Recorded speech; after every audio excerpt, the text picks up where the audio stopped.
Hello, everyone. I'm Margaret Eaton. I'm the National CEO for the Canadian Mental Health Association. And it's my great pleasure to be joined here today by Hugh Toner, who is a pharmacist, but more than a pharmacist. He is a champion for mental health. And the way that he has decided to approach his business to actually show compassion and support for those people with mental health is really inspiring to us all. So I'm delighted to have this chat today with you and to learn more about his work and to share his story with you. So welcome, Hugh. Thank you, Margaret. Thanks for having me. It's great to see you. Now, where are you right now, Hugh? I'm in Sydney, Nova Scotia. I have two medicine shop pharmacies here in Cape Breton. Fantastic. Well, welcome. We're delighted to hear more about your story. So, Hugh, I understand that you've had your own challenges, like many of us had, with mental health. Can you tell us a bit about that? Sure. My story's a long, windy road as you get on in years, and you kind of add to it as you go, but I'll try to keep it brief. Basically, as a young man growing up, I had wonderful parents. I had a great environment. No reason to experience depression in my mind or to experience anything mental health challenge-wise. Ended up graduating from high school in a very small high school, just about 60 graduates, but was honored with some awards, valedictorian, even athlete of the year. And Wow. it was very it was enjoyable to receive those. And the funny thing was, when I was doing my valedictory address and preparing for it, one of the things that come up for me was, wow, this is kind of the highlight, the pinnacle of my life so far. And the next thought that came to my mind is, and it's a long way down from here. Wow. So it was just like, what else could I have achieved? There was so many things that, that I was recognized for. It was just like, okay, now I'm a big fish in a little pond. I'm moving on to university, and I'm going to be soon a little fish in a big pond. So I believe that in my case, I contributed to my journey and my bit of a spiral downward as well, based on the mindset that I had at the time, because I think the ancestor of every action is a thought. So if my thinking wasn't right, then it kind of led me to circumstances that none of us like to find ourselves in. So I was in university and basically didn't know. I had good academic standing, but I was in a general science program, didn't know what I wanted to do with my life. And it bothered me tremendously. Like, I wanted to pick a lane. I was paying for my own university, so I wanted to kind of be efficient if I was going to medicine or some kind of health profession. I wanted to pick a lane, get at it, get in, and get on with my life. So there was a bit of an urgency to that. And I think with all that, it caused some anxiety and some tumultuous feelings within me. And one thing led to another, and I found myself in a downward spiral. And it started in first year university. Had my ups and downs, did okay, applied for pharmacy, got in after my first year. So I kind of rose to the challenge, felt great, enjoyed that new beginning. And then a few years later, I remember specifically graduating from Dalhousie University with my pharmacy degree. The class took a class trip to Spain. Wow. And I spent most of the class trip in my room, depressed. And, it was very challenging for me. And it was like, okay, here's one. I didn't really treat myself with anything. There were some guilty feelings as I was going through pharmacy that, if I'm spiraling, if I'm going through these things, I'm in a profession where there's medication, I'm learning about mental health. God, I should be able to help myself, or at least know what to do and know who to reach out to. And so, pretty bumpy ride. And up till then, I hadn't been on any medication, hadn't even seen anybody per se. I talked to some friends, and I may have spoken to a counselor at some point, but that was kind of my journey into those episodes. Wow. So how did you get out of that downward spiral, Hugh? Well, it's interesting because I went from new graduate. I got a job I'm from New Brunswick. I got a job in rural New Brunswick, a good paying job. And they knocked on my door to say, look, there's a medicine, actually it was a Shoppers Drug Mart in your hometown that's available. We need an owner immediately. I was 7 or 8 months into my young career, wet behind the ears to say the least. And one of my mentors one time called me ready, fire, aim. So I jumped in and then decided I'd have to find my bearings once I was in. That again catapulted me into this, oh my God, did I bite off more than I could chew? And then I went into that world as well. At that point, I was back home. Mom and Dad were there. They had a friend that was a counselor, so we met with them. They knew I was going through a lot, and she suggested, why don't you go and talk to a physician? Maybe there's some medication, you can get some help. And up until then, I didn't rely on a medication. I felt like I should be able to fix it, do it myself, whatever. And at that point, I had suffered enough. There's a saying, you're sitting on a nail. How long are you going to sit on the nail until it hurts enough, And I went, and he started me on an antidepressant, and that was the first time I started on medication. So, yeah, there's an interesting story from there, but that's part of it. Yeah, that's great. So I know that your own personal experience of mental health issues has informed your work as a pharmacist. Can you speak to that? Absolutely, because even though I have my downturns, and I still do, I'm an optimist at heart. I've done a lot of work on myself. One of the answers to your questions is, what did you do or how did you deal with it? Is that I took a deep dive into self-awareness. What's happening, all the modalities, reading positive, uplifting things, bathing in positive energy. I even joined a global success club with that had information that I was looking for, and it was a great ride. I spent hours and days and weeks studying this material so that I could transform myself, so that I could be more responsible for my journey and have a better hold on it. And when I say I'm an optimist, I look at, looking back, I hated being depressed. I hated the fact that I was depressed. Why me? I felt all of those feelings, especially the guilt about me. I should know what to do next.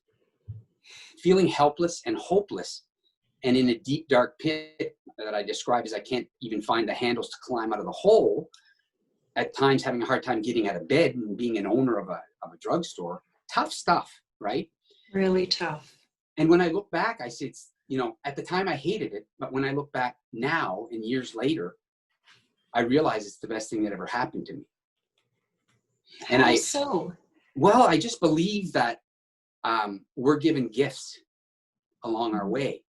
I mean, the person that gets cancer is the first one that's making the sign and doing the cheerleading at the front of the line about raising money and raising funds. For myself, I don't even know why I went into pharmacy, but I went into this dominion to help people.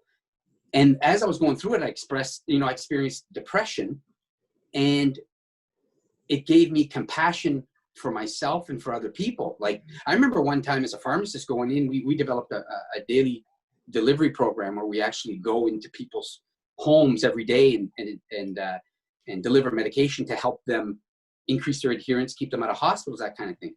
And I remember going into a hospital one time and walking around the psychiatric ward and thinking to myself, like, looking at their situation and how hopeless sometimes people look and feel at those times, and thinking, that could be me. That could easily have been me. And so it built compassion in me, and it allowed me to sit across from someone, beside someone, and say, I didn't read this in a book.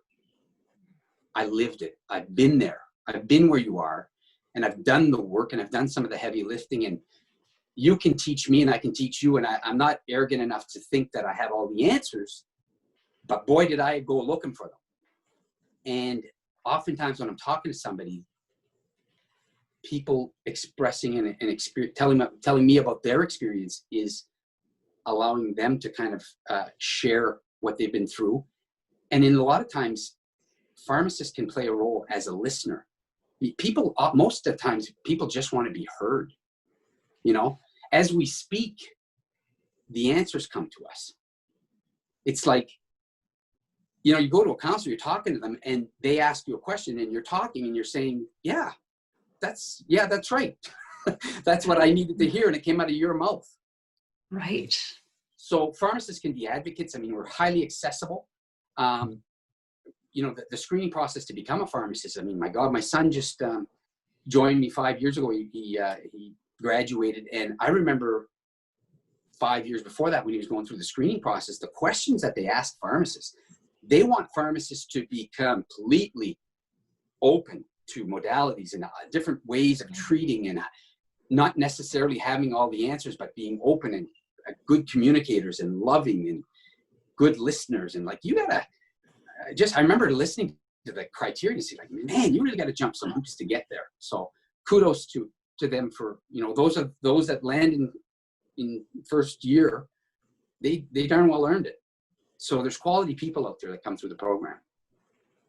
That's so interesting about sort of choosing people for personal qualities and their values as part of the role, especially because I think a lot of doctors, unfortunately, can be too busy to listen sometimes.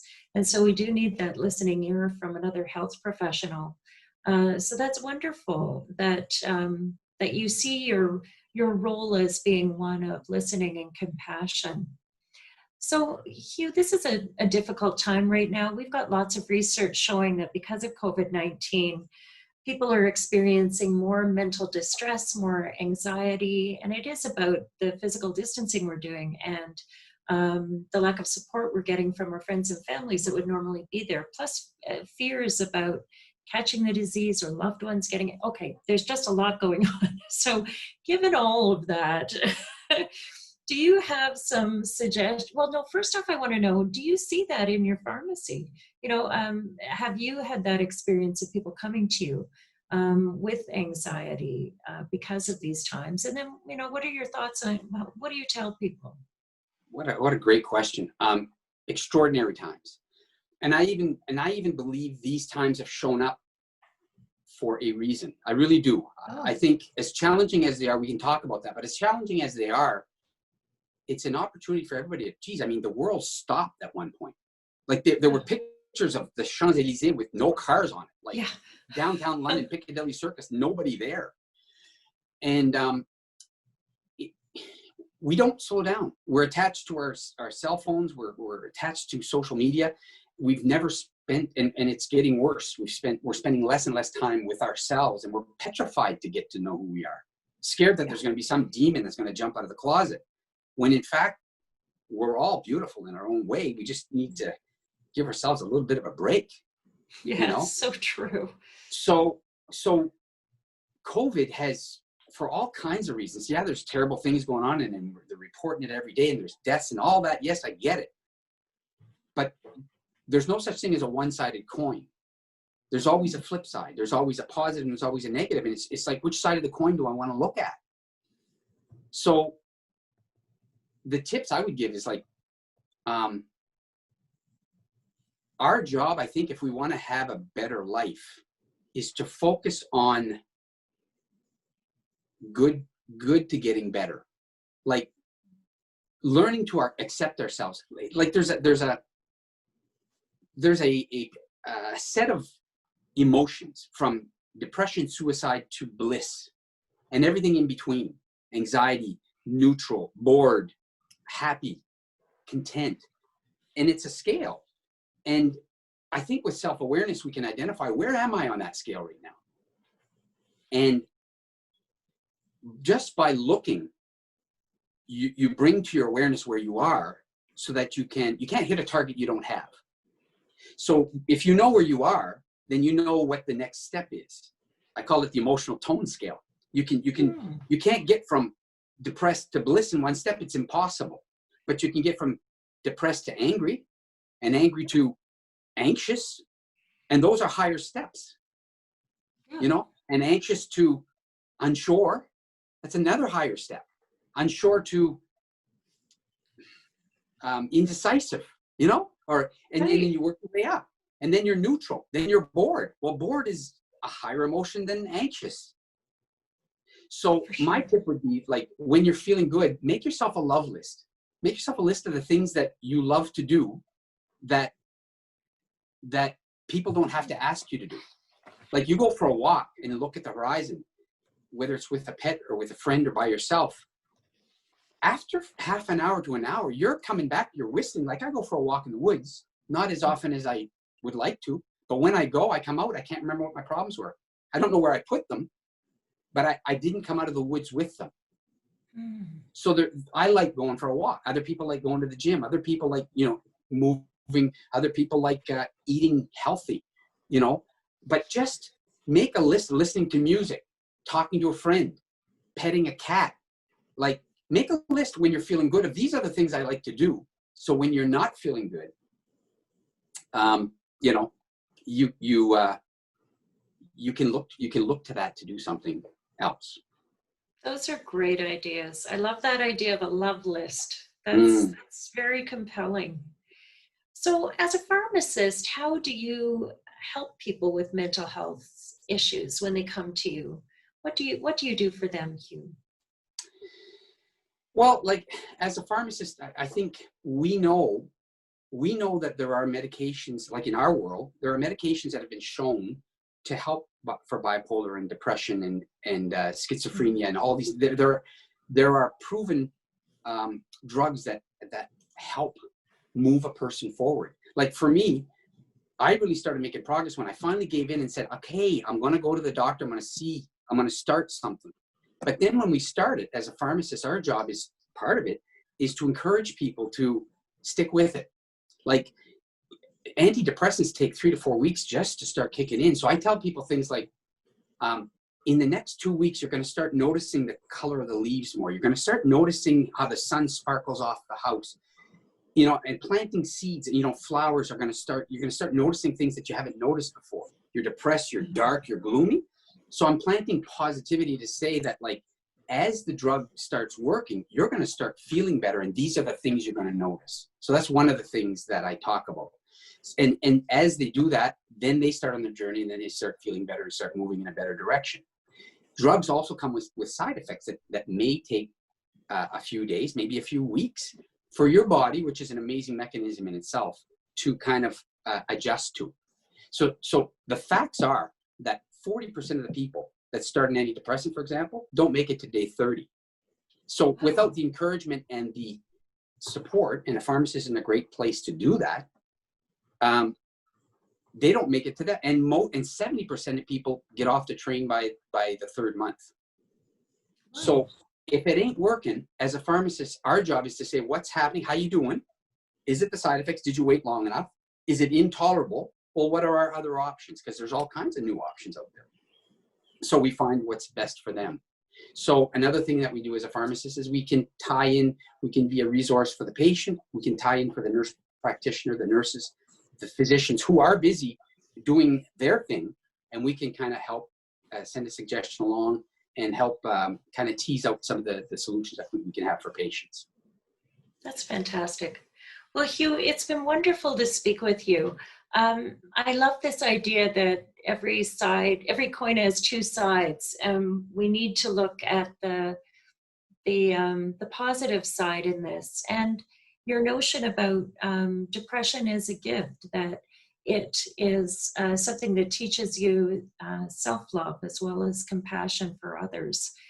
These are powerful messages. And I know your patients must be very delighted to work with you, Hugh, and to have that kind listening ear. So thank you so much for sharing what you do. And thank you so much for the good work that you do in your community and the wonderful work of Medicine Shop. It was a great pleasure to speak with you.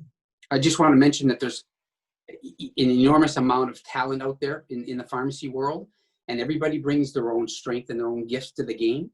In my case, without the depression, I wouldn't have had the feeling and the compassion that I've developed.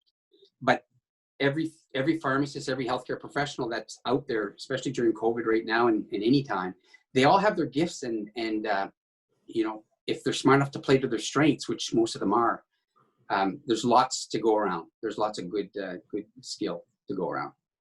That is so true. Thank you so much, Hugh. It's a pleasure. Thanks for having me.